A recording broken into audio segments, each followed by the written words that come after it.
आपण पाहत आहात निर्भीड पत्रकारितेचा आवाज APS मराठी।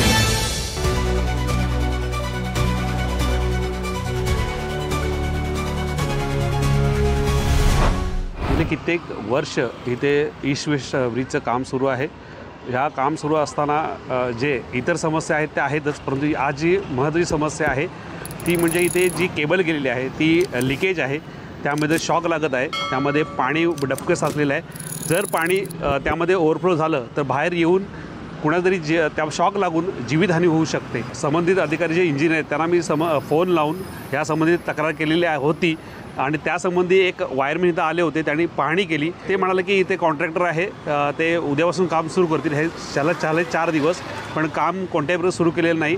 जर जीवितहानी झाली तर ह्याला जबाबदार कोण? ही जी केबल आहे ती मला वाटतं 2000 kVच्या वरती असणार आहे। ती अंडरग्राऊंड असावी, ते अंडरग्राऊंड असायलाच पाहिजे आणि समस्त नागरिकांचा जो धोका ह्यांनी पत्करून जे कामं करत आहेत ती कामं व्यवस्थित सुरळीत करावी आणि जे लोकांच्यासाठी समस्यांसाठी काम करत आहेत त्याबरोबर लोकांच्या समस्यासुद्धा समजून घ्यायच्या आहेत। नागरिक त्रस्त आहेत, कामसुद्धा लवकरात लवकर करावं अशी समस्त नागरिकांतर्फे आमची विनंती आहे।